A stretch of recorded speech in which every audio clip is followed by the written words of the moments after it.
पहलगाम आतंकी हमले के जवाब में लॉन्च किए गए ऑपरेशन सिंदूर के दौरान 6-7 मई की रात को जब पाकिस्तान पर हमला किया गया, तब chief of defence staff CDS के साथ भारतीय सेनाओं के तीनों प्रमुख आर्मी के वॉर रूम में लाइव मॉनिटरिंग कर रहे थे। पाकिस्तान की हर हरकत पर बारीकी से नजर रख रहे थे। इसकी एक तस्वीर सामने आई है जो ऑपरेशन के वक्त की है। इसमें दिख रहा है कि कैसे हमारी आर्म्ड फोर्सेस ने पाकिस्तान में आतंकी ठिकानों को जमींदोज करने वाले ऑपरेशन सिंदूर के दौरान गजब के कोऑर्डिनेशन के साथ काम किया। बता दें कि आज गुजरात पहुंचे पीएम मोदी ने भी ऑपरेशन सिंदूर का जिक्र करते हुए देश के प्रतिकार की गूंज की बात की। भाइयों बहनों, यहां आने से पहले मैं बड़ोदरा में था।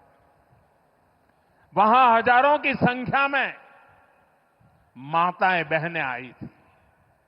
वे सभी बहनें देश का, हमारी सेनाओं का अभिनंदन करने वहां पहुंची थी। उन्होंने इस पावन कार्य का निमित्त मुझे बनाया। मैं इसके लिए हमारी मातृशक्ति को नमन करता हूं।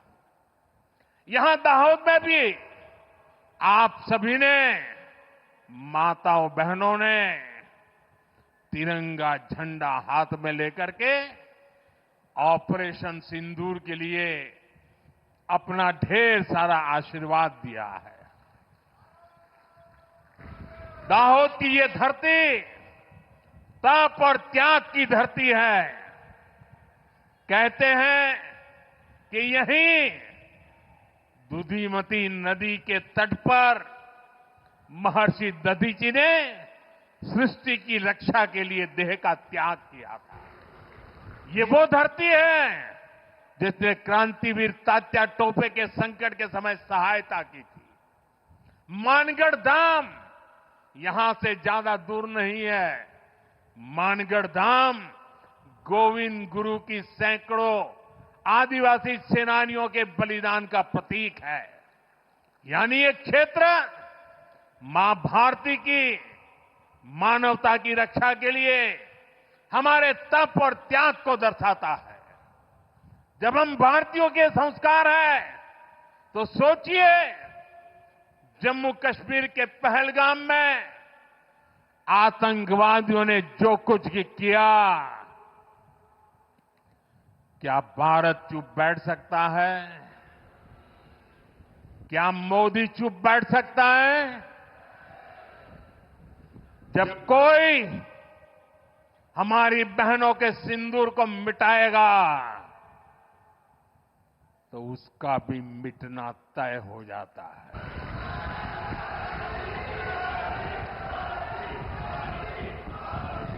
और इसलिए ऑपरेशन सिंदूर सिर्फ एक सैन्य कार्रवाई नहीं है।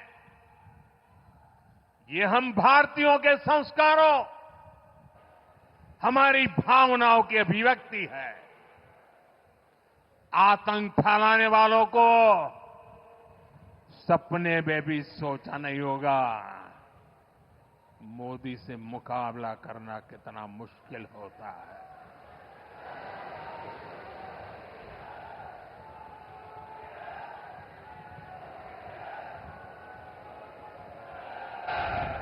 तिरंगा लहराते रहिए। तिरंगे की आन बान शान का जरा सोचिए, बाल बच्चों के सामने पिता को गोली मार दी। आज भी वो तस्वीरें देखते हैं तो खून खौल जाता है। आतंकवादियों ने 140 करोड़ भारतीयों को चुनौती दी थी। इसलिए मोदी ने वही किया जिसके लिए देशवासियों ने, आपने मुझे प्रधान सेवक की जिम्मेदारी दी। मोदी ने अपनी तीनों सेनाओं को खुली छूट दी और हमारे शूरवीर ने वो कर दिखाया जो दुनिया ने पिछले कई दशकों से नहीं देखा था। हमने सीमा पार चल रहे आतंक के 9 सबसे बड़े आतंकी ठिकाने उनको ढूंढ निकाला, अता पता पक्का कर लिया और 22 तारीख को उन्होंने जो खेल खेला था, 6 तारीख रात को 22 मिनट में हमने उनको मिट्टी में मिला दिया। भारत की इस कार्रवाई से बौखलाकर जब पाकिस्तानी सेना ने दुस्साहस दिखाया तो हमारी सेनाओं ने पाकिस्तानी फौज को भी धूल चटा दी।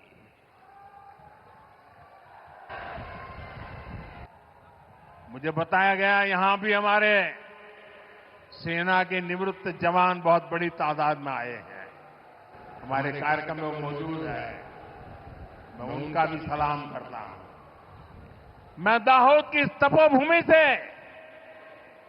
एक बार फिर देश की सेना के शौर्य को नमन करता हूं। साथियों, बंटवारे के बाद जिस देश का जन्म हुआ उसका एकमात्र लक्ष्य भारत से दुश्मनी है, भारत से नफरत है, भारत का नुकसान करना है।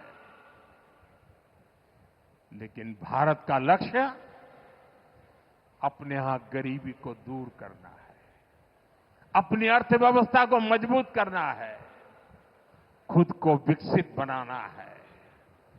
विकसित भारत का निर्माण तभी होगा जब भारत की सेनाएं भी मजबूत होगी और हमारी अर्थव्यवस्था भी दमदार होगी। हम इसी दिशा में लगातार काम।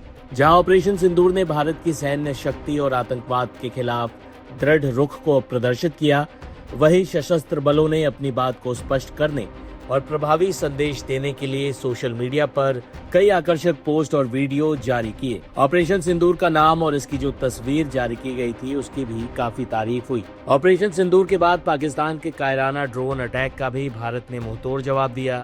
वहीं भारत के सभी पार्टियों का अलग अलग प्रतिनिधि मंडल इस वक्त दुनिया के कई देशों में भारत का पक्ष भी रख रहा है। लिहाजा पाकिस्तान को सिर्फ जंग के मैदान में ही नहीं बल्कि नैरेटिव की लड़ाई में भी धूल चटाने की तैयारी भारत ने कर रखी।